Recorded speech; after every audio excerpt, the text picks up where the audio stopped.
আসসালামু আলাইকুম। আবার একটি নতুন ভিডিওতে আপনাদের সবাইকে আমন্ত্রণ।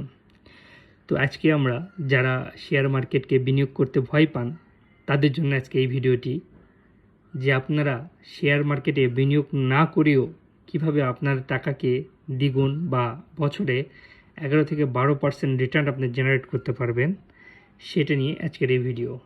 আজকের ভিডিওটা মিউচুয়াল ফান্ড নিয়ে, যেখানে সবচেয়ে যে প্রচলিত দুইটি আইটেম, একটা হচ্ছিল এসআইপি আর একটা হচ্ছিল লামসাম। এসআইপি যেটা প্রত্যেক মাসে ডিপিএসের মাধ্যমে যে টাকাটা আপনি ব্যাংকে রাখেন, ঠিক তেমনই এসআইপি যেটা প্রত্যেক মাসে আপনি 1000, 2000, 3000, 4000 যেই টাকাটাই আপনি রাখেন, সেইভাবে আপনি প্রত্যেক মাসে আপনার ব্যাংক থেকে অটোমেটিক কেটে নেবে মিউচুয়াল ফান্ডগুলো। এবং এটা 5 বছর, 10 বছর, 15 বছর, 20 বছর এখানে আপনি যদি রাখেন তাহলে ভালো একটা জেনারেট পাবেন। আর একটা ছিল লামসাম, এটা এককালীন, হয়তো মার্কেট অনেক নিচে নেমে এসছে, ন্যাভের প্রাইস কমে গেছে। ন্যাব কি এ নিয়ে আমি ইনশাল্লাহ পরে আলোচনা করব। হয়তো ন্যাবের প্রাইসটা কমে গেছে, ধরেন আগে ছিল 12 টাকা, ন্যাব এখন বা পার ইউনিট কিনতে আপনার খরচ হইতেছে 9 টাকা। আপনি সেখানে একবারে আপনি 50,000, 40,000 ইউনিট কিনতে পারলেন, এবং যখন 12 টাকা 13 টাকা চলে আসবে তখন আপনি সেল করতে পারেন। এটা লামসামের একটা ভালো দিক আমার কাছে মনে হয়। তো চলুন আমরা আজকে দেখি এসআইপি নাকি লামসাম, আপনি কোনটা করবেন? একবারে সব টাকা ঢালবেন নাকি প্রতি মাসে অল্প অল্প করে জমাবেন? কোন পথে আপনার বিনিয়োগ সবচাইতে নিরাপদ ও লাভজনক হবে, তা নিয়েই আজকের আলোচনা। এসআইপি ও লামসাম আসলে কি? এসআইপি হইতেছে সিস্টেমেটিক ইনভেস্টমেন্ট প্ল্যান। প্রতি মাসে বা নির্দিষ্ট বিরতিতে একটি ফিক্সড অ্যামাউন্ট বিনিয়োগ করার পদ্ধতি। ছোট ছোট কিস্তিতে দীর্ঘমেয়াদী ফান্ড তৈরি। উদাহরণস্বরূপ দেওয়া আছে এখানে প্রতি মাসে 5,000 টাকা। আমার জানা মতে আপনার এসআইপি 1,000 টাকার থেকে শুরু করতে পারেন প্রতি মাসে, এবং এটা দীর্ঘমেয়াদী। আপনি 10-15 বছর, 20 বছর, যেটা ভিডিওর প্রথমে বললাম, এখানে যদি আপনি টাকা রাখেন এত সময় পর্যন্ত, তাহলে একটি ভালো রিটার্ন পাবেন। এটা আপনার ম্যানেজমেন্ট, আপনার লাইফের মানি ম্যানেজমেন্টে খুব ভালো একটা ডিসিপ্লিন তৈরি করে, যে প্রত্যেক মাসে কিছু টাকা সঞ্চয়ের জন্য। আরেকটা হলো লামসাম, একবারে এককালীন একটি বড় অ্যামাউন্ট বিনিয়োগ করে ফেলা। সাধারণত জমানো, সঞ্চয় বা হঠাৎ পাওয়া টাকা থেকে করা হয়। মানে হয়তো আপনার কাছে 5 লাখ, 10 লাখ, 15 লাখ টাকা আছে, যেটা আপনার এখন কোনো কাজে আসতেছে না। আপনি ন্যাবের প্রাইস, অর্থাৎ মার্কেট যখন নেমে আসবে তখন ন্যাবের প্রাইসটাও কমে আসে। হয়তো ন্যাব যখন 9 টাকা হবে, আপনি একবারে 5 লাখ টাকার ইউনিট কিনলেন, লামসামে ইনভেস্ট করলেন, এবং আপনার ন্যাব যখন হবে 12 টাকা, অর্থাৎ 9 টাকা করে কিনছেন, 10, 11, 12, যখন আপনার 3 টাকা লাভ হবে তখন আপনি সেল করলেন, অর্থাৎ পার ইউনিট আপনি 3 টাকা করে পাবেন। আপনি যদি 30,000 ইউনিট কিনেন তাহলে আপনি 90,000 টাকা লাভ করবেন। এটা হচ্ছিল লামসাম। মার্কেট এর টাইমিং কীভাবে প্রভাব ফেলে? তো টাইমিংটা, যে মার্কেটের সাথে যেই সম্পর্কটা, সেটা নিয়ে বলা হইতেছে মার্কেট টাইমিং কিভাবে প্রভাব ফেলে। তো লামসামে মার্কেট নিচে থাকলে ক্র্যাশ বা কারেকশন একবারে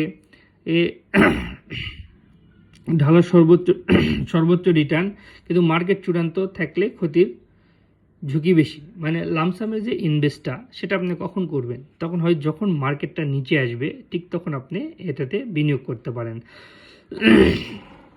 সরি, একটু ঠান্ডা লাগছে গতকালকে। এসআইপি মার্কেট ওঠানামা নিয়ে ভাবতে হয় না।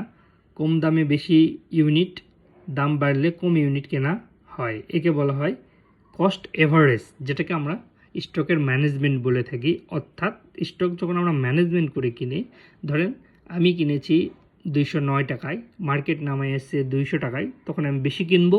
এবং মার্কেট যখন আপনি হালকা করে উপরে উঠতেছে, ধরেন 10 টাকা, 210 টাকা, 215 টাকা, তখন আমি অল্প অল্প করে কিনবো। এখানে কোনো কিছু এইরকম না যে আমি প্রত্যেক মাসেই কিনবো। এই এসআইপিটা কি, যে আপনি প্রত্যেক মাসেই যেটা বিনিয়োগ করবেন বা কিনবেন। আর লামসামটা কি, আপনি সুযোগ বুঝে কিনবেন, বাংলা কথায় একদম। ঝুঁকি ও সঞ্চয়ের অভ্যাস। লামসামে ঝুঁকি সবচেয়ে বেশি। এককালীন সব টাকা মার্কেটে হঠাৎ ওঠানামার উপর নির্ভর করে থাকে। এসআইপিতে ঝুঁকি কম, টাকা দীর্ঘমেয়াদীতে ছোট ছোট ভাগে জমা হয় বলে ডিসিপ্লিন বজায় থাকে।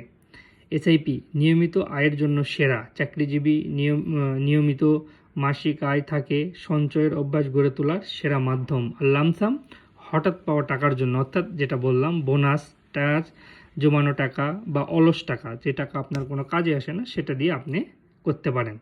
আপনার জন্য কোনটি সেরা? আগে আপনার দেখতে হবে, যদি আপনি এককালীন কোনো টাকা পেয়ে থাকেন এবং সেই টাকা আপনার কোনো কাজে না আসে, তাহলে সেটা আপনি নেপ দেখে, অর্থাৎ ন্যাপের প্রাইস দেখে আপনি মার্কেটে ইনভেস্ট করতে পারেন। কোনো মিউচুয়াল ফান্ডে আপনি লামসামে ইনভেস্ট করতে পারেন। এককালীন বড় ফান্ড আছে বা আগামী 3 থেকে 5 বছর দরকার হবে না। মার্কেট বর্তমান ডাউন বা মন্দা থাকলে, অর্থাৎ ডাউন ট্রেন্ডে যখন বললাম, মার্কেট যখন নিচে থাকবে, ন্যাভের দাম যখন কম থাকবে, তখন আপনি লামসাম কিনতে পারেন। আর এসআইপি আপনি যে কোনো সময় করতে পারেন। একদম আপনি একদম নতুন ইনভেস্টর, মার্কেট ওঠানামা নিয়ে একদম টেনশন ফ্রি থাকতে চান, মাসিক বেতন ইনকাম থেকে ভবিষ্যতের বড় ফান্ড গড়তে চান, তাদের জন্য।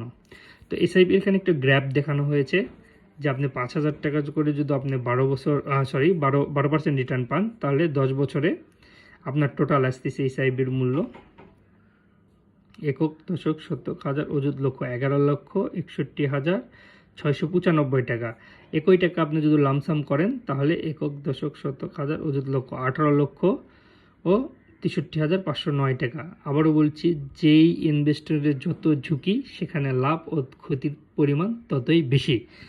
তো আপনারা এখন এইভাবে নিজেরাই ডিসিশন নিতে পারেন, আপনারা এসআইপি করবেন না লামসামে ইনভেস্ট করবেন। এসআইপি যদি করেন, আপনার মধ্যে একটা ডিসিপ্লিন আসবে প্রত্যেক মাসে সঞ্চয় করার জন্য। আর আপনি লামসাম যদি করেন, তাহলে লামসামের বিষয়টা কি হয়ে দাঁড়ায়, যে একবারে ইনভেস্ট করা। যখনই আপনি দেখবেন যে নেভের দাম কম, তখনই আপনি একবারে ইনভেস্ট করতে পারেন এবং এর রিটার্ন খুবই ভালো থাকে, খুবই বেশি থাকে। আমার লামসাম করা আছে এবং আমি কোম্পানির নাম বলতেছি না, মানে কোম্পানি বলতে একটা মিউচুয়াল ফান্ডে আমার ইনভেস্ট করা আছে। সেখানে লামসামে আমি খুব কিছুদিন আগে যখন মার্কেট কারেকশনে গিয়েছিল, তখন আমি লামসাম কিনছিলাম। তখন থেকে আমি একটা হ্যান্ডসাম অ্যামাউন্ট একটা অলরেডি প্রফিট টেক করেছি কিছুদিন আগে। তো ইনশাল্লাহ আবার চেষ্টায় আছি, যখন মার্কেট নিচে নামবে, তখন আমি আবার ইনভেস্ট করার জন্য তৈরি থাকবো ইনশাল্লাহ। তো নতুনদের জন্য ঝুঁকি এড়াতে এসআইপি সবচাইতে নিরাপদ। যদি আপনি বেশি রিটার্ন পেতে চান এবং আপনি স্টক মার্কেট বোঝেন, তাহলে আপনার জন্য লামসামই সেরা। এরকম আরও ভিডিও পাইতে অবশ্যই আমার চ্যানেলটিকে আপনি সাবস্ক্রাইব করতে পারেন। এরকম আরও নিত্য নতুন ভিডিও নিয়ে আমি আসবো ইনশাআল্লাহ।